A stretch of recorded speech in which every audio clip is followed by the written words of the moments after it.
ನಾಳೆ ಸಾರಿಗೆ ನೌಕರರು ಮುಷ್ಕರಕ್ಕೆ ಕರೆಯನ್ನ ಕೊಟ್ಟಿದ್ರು. ಆದರೆ ಇದೀಗ ಹೈಕೋರ್ಟ್ ಸಾರಿಗೆ ಮುಷ್ಕರಕ್ಕೆ ಬ್ರೇಕ್ ಅನ್ನ ಹಾಕಿದೆ. ನಾಳೆ ಸಾರಿಗೆ ಬಂದ್ ಮಾಡದಂತೆ ಹೈಕೋರ್ಟ್ ಆದೇಶವನ್ನ ನೀಡಿದೆ. ನಾಳೆ ಒಂದು ದಿನದ ಮಟ್ಟಿಗೆ ಮುಷ್ಕರವನ್ನ ನಡೆಸಬೇಡಿ ಅಂತ ಹೇಳಿ ಹೈಕೋರ್ಟ್ ಸೂಚಿಸಿದೆ.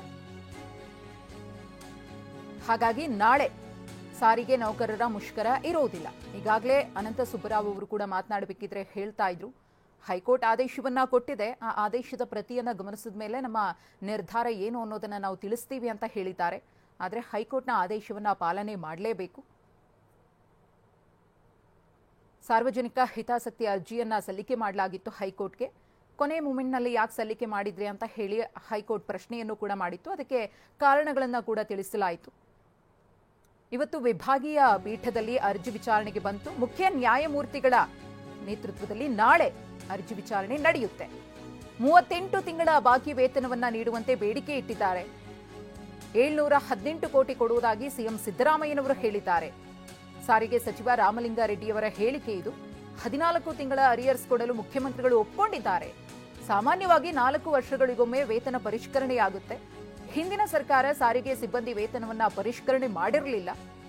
ಸಿಬ್ಬಂದಿ ಮುಷ್ಕರದ ಬಗ್ಗೆ ನಾವು ಮುನ್ನೆಚ್ಚರಿಕೆ ಕ್ರಮವನ್ನ ಕೈಗೊಂಡಿದ್ದೇವೆ ಅಂತ ಹೇಳಿ ವಿಧಾನಸೌಧದಲ್ಲಿ ಸಭೆ ಬಳಿಕ ಸಾರಿಗೆ ಸಚಿವ ರಾಮಲಿಂಗಾರೆಡ್ಡಿಯವರು ಹೇಳಿಕೆಯನ್ನ ಕೊಟ್ಟಿದ್ದಾರೆ.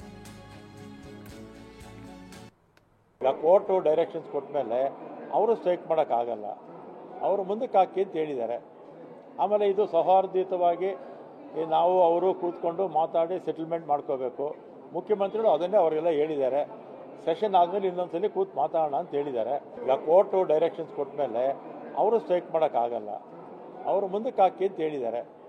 ಆಮೇಲೆ ಇದು ಸೌಹಾರ್ದಯುತವಾಗಿ ನಾವು ಅವರು ಕೂತ್ಕೊಂಡು ಮಾತಾಡಿ ಸೆಟಲ್ಮೆಂಟ್ ಮಾಡ್ಕೋಬೇಕು. ಮುಖ್ಯಮಂತ್ರಿಗಳು ಅದನ್ನೇ ಅವರಿಗೆಲ್ಲ ಹೇಳಿದ್ದಾರೆ. ಸೆಷನ್ ಆದಮೇಲೆ ಇನ್ನೊಂದ್ಸಲಿ ಕೂತು ಮಾತಾಡೋಣ ಅಂತ ಹೇಳಿದ್ದಾರೆ.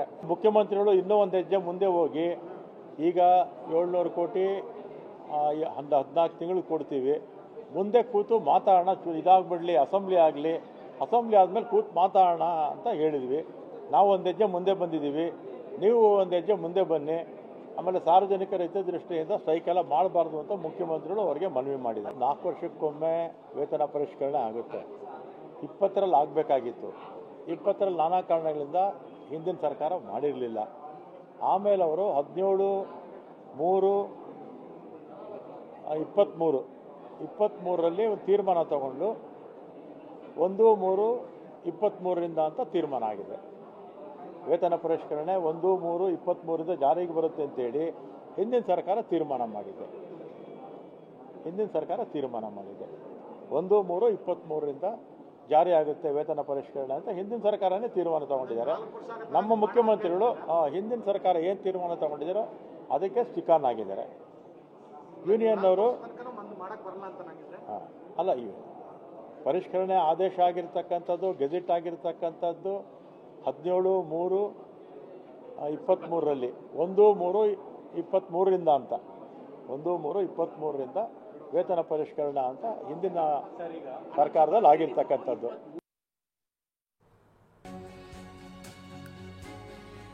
ಇನ್ನು ಹೈಕೋರ್ಟ್ ಆದೇಶವನ್ನ ಕೊಟ್ಟಿದೆ, ಅದನ್ನ ನೋಡಿದ ಮೇಲೆ ತೀರ್ಮಾನ. ನಮಗೆ ಇನ್ನೂ ಕೂಡ ಅದ್ರ ಬಗ್ಗೆ ಮಾಹಿತಿ ಬಂದಿಲ್ಲ ಅಂತ ಹೇಳಿ TV9ಗೆ ಸಾರಿಗೆ ನೌಕರರ ಮುಖಂಡ ಅನಂತ ಸುಬ್ಬರಾವ್ ಅವರು ಹೇಳಿಕೆಯನ್ನ ಕೊಟ್ಟಿದ್ದಾರೆ.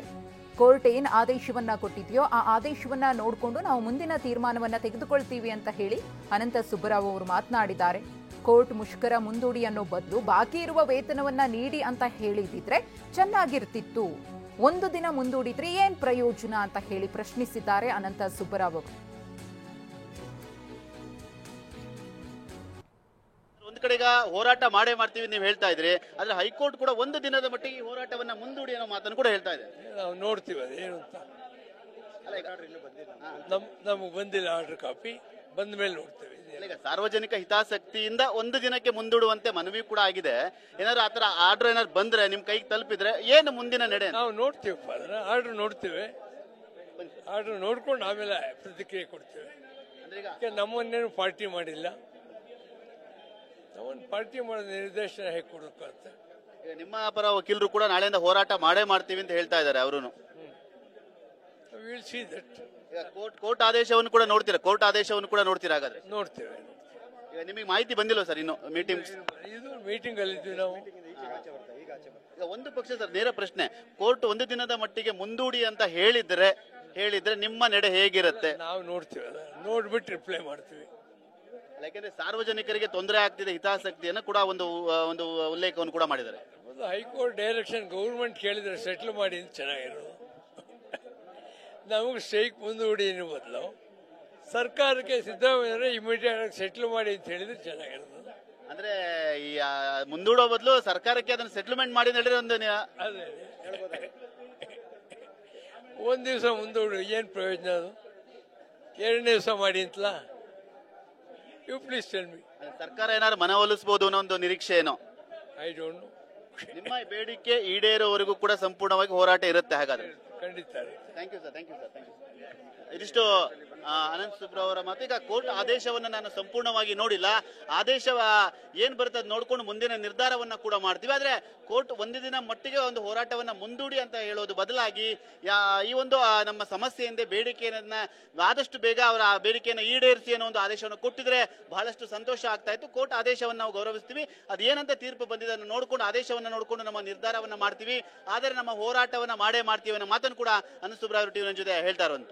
ಕ್ಯಾಮರಾಮನ್ ಸಯ್ಯದ್ ಜೊತೆ ಸುನಿಲ್, ಟಿವಿ9 ಬೆಂಗಳೂರು.